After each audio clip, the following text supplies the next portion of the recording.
राजविराजबाट सुनकुमारी शाहजीले लेख्नुहुन्छ कहिले कुनै हड्डी भाँचेको खण्डमा जसमा त्यो करेक्ट पोजिसनमा छैन के काइरोप्र्याक्टिकबाट त्यो करेक्ट पोजिसनमा आउँछ? आउँदैन हजुर, आउँदैन। यदि कसैले आउँछ भन्यो भने त्यो झुटो हो, आउँदैन हजुर त्यो चाहिँ। किनभने एकचोटि फ्र्याक्चर भएको चाहिँ हामीले हेर्दा पनि मिल्दैन, हाम्रो कन्ट्राइन्डिकेसनमा पर्छ। फ्र्याक्चर भएको हड्डीमा चाहिँ हामीले अलाइनमेन्ट गर्न मिल्दैन।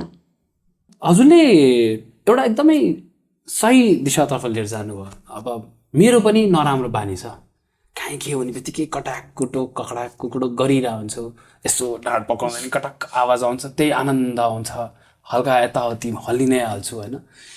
यो बानी पनि हो नि त होइन। अब कस्तो छ भनेपछि यतिका दिन गरिसक्यो, त्यो कहिले पनि त्यो अलिकति फ्री नहुँदाखेरि गरिहाल्नु न भनेर अटोमेटिकली गइहाल्छ क्या। सो यसलाई चाहिँ कसरी चाहिँ रोकौँ त? अब हजुर चाहिँ के गर्नु पर्यो त भन्दाखेरि हजुरको त आवाज सुन्ने बानी भइसकेछ होइन। अब यसलाई के गर्न सकिन्छ त भन्दाखेरि चाहिँ काइरोप्र्याक्टरकोमा आएर प्रपर वेबाट एडजस्टमेन्ट लिने साँच्चीकै अब त्यो होइन। एकचोटि तपाईँले गरेको र जे पाए त्यो कडाकुडुक र हामीले गरेकोमा एकदमै डिफ्रेन्सेस हुन्छ नै है। सो त्यो लास्ट पनि गर्छ। जस्तै हामीले गरेको एडजस्टमेन्ट र तपाईँले गरेको एकछिन रिलिफ मात्र हुने भएन, हामीले गरेको चाहिँ विक्स, कसैको त विक्स होइन सम्म पनि लास्ट गर्छ। त्यो भयो। अर्को कुरा चाहिँ टाइटनेस फिल भएपछि मान्छेले त्यस्तो गर्ने हो नि त। स्टिफनेस, मसलमा टाइटनेस, जोइन्टमा स्टिफनेस होइन। सो त्यो फिल भएपछि गर्ने हो नि त मान्छेले ए भनेर त्यसपछि गर्ने हो नि त। यस्तो गर्दाखेरि चाहिँ अब जानी पेस्कारी गरेपछि जसको पनि जान्छ होइन। एक्सर्साइज गर्ने, सिम्पल बेसिक एक्सर्साइज गरिदिने, त्यही नै हो त्यसको।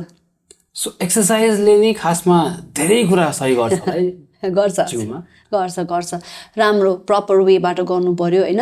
अब फेरि युट्युब हेरेर आफूलाई आफ्नो कन्डिसन अनुसार होइन कि अब युट्युबमा त जे पनि देखा हुन्छ नि, कुनै पनि भिडियोमा भनौँ न नलेज भएन भने त फेरि उल्टा पनि हुन्छ हजुर एक्सर्साइजले होइन। अब सायाटिका भइरहेछ, अब तपाईँले अर्कै स्टेनोसिसको एक्सर्साइज गरेर त काम भएन नि त नि। दुइटा डिफ्रेन्ट डायग्नोसिस हो, त्यही भएर डायग्नोसिस अनुसारको एक्सर्साइज गर्नु पर्यो। मेरो डायग्नोसिस के हो भनेर गुगलमा हेर्ने होइन कि डक्टर साहबकोमा जानु पर्यो, त्यो मेन इम्पोर्टेन्ट कुरा चाहिँ होइन त हजुर। अनि त्यो हेरेर आफैले युट्युबबाट एक्सर्साइज खोजेर गर्दाखेरि कहिलेकाहीँ झन् नभएको कुरा झनै हुन सक्ने, नसा छ्यापिने, झनै अर्नेसन हुने, डिस्कमा प्रब्लम आउने चान्सेस चाहिँ एकदमै धेरै नै छ। धेरै देखेँ पनि मैले यहाँ हाम्रो नेपालमा। पहिला आफै गुगल गरेर आफ्नो डायग्नोसिस अनुसारको आफ्नो रिसर्च गरेर गुगलमा आफूलाई डायग्नोसिस गरेर अनि युट्युबमा सबै ट्रिटमेन्टहरू गर्ने, अनि नभएपछि बिग्रेपछि चाहिँ मका आएको पनि धेरै पेसेन्टहरू हुनुहुन्छ। प्लिज त्यो चाहिँ नगरिदिनु होला। आजकल त गुगलले सबैलाई, हजुर मेरो त नाम विज्ञान तर पनि म यति डिप रिसर्चमा जान्न। हजुर नाम विज्ञान नभएका मान्छेहरू पनि पुरै रिसर्च गरेर आफै डाक्टर बनिन्छन्। हजुर कतिको त सेल्फ प्रिस्क्राइब्ड होइन मेडिकेसन खाएर प्रब्लमहरू पनि आएको छ नि होइन। त्यही भएर डॉक्टर साहब नेपाल, स्वास्थ्य पहुँच समयमा सबैमा।